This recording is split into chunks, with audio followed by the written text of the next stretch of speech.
Hello, in this video we're going to look at finding an angle where we're given some information about that angle.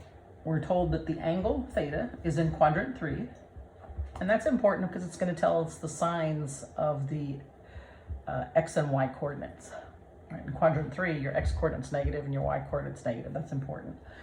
And then they tell us that the cosecant of that same angle is this number here, this long number. All right, so what do we do? Well, I like to start out with definition. By definition, cosecant of any angle is r over y. Okay. Now, what I want to do is I'm going to end up representing this as a right triangle, but I just want to make a little note. Note that any number can be written as a ratio over 1, right? So when I write cosecant of the angle is r over y, and then I know that r over y is this number, I really want to have two numbers, something for the r and something for the y, so that I can equate them. So what I can say is, well, r over y is negative 3.3272150 over 1. Okay. Now notice I put the negative sign out in front of this whole number. At least I know that r is either this, r is this, and y is this. Right? I'm equating them. But which one of them gets the negative sign? Well, the radius is a distance, right? So it is always positive.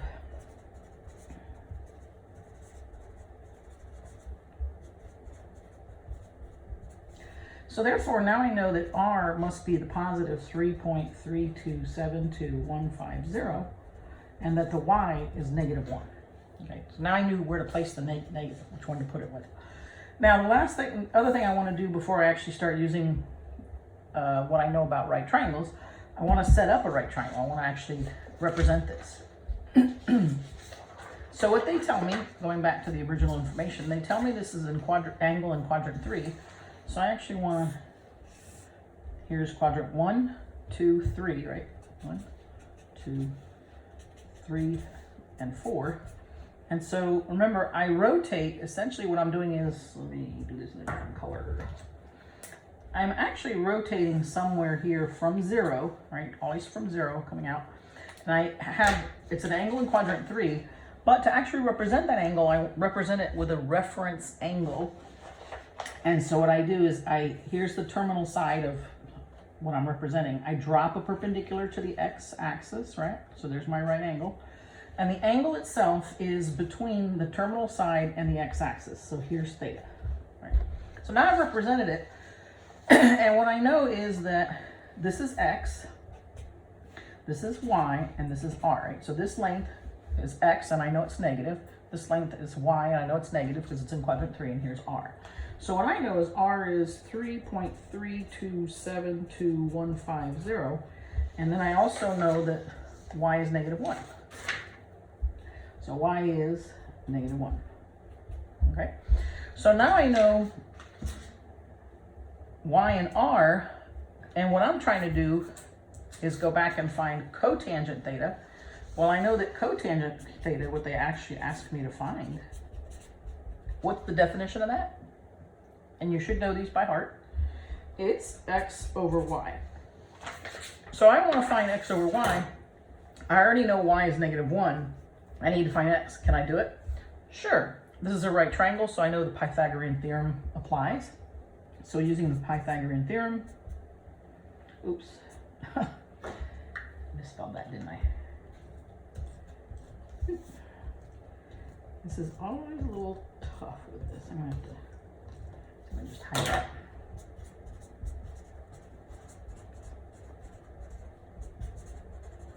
Right, I know that x squared plus y squared equals r squared. So I know that x squared plus the negative 1 squared is equal to 3.3272150 squared. Okay. And now I can solve for x, right? So I know that x squared is equal to 3.3272150 squared minus, now even, so this was plus a -1. -1 squared is going to be a +1, but when I subtract from both sides, it's going to be negative. It's going to become a -1, right? So now, when I take the square root of both sides, right, what I'm left with is the absolute value of x. And so I have, it's all this stuff, which, let's see if I have it here. I already have the number. Let me go ahead and put that in here.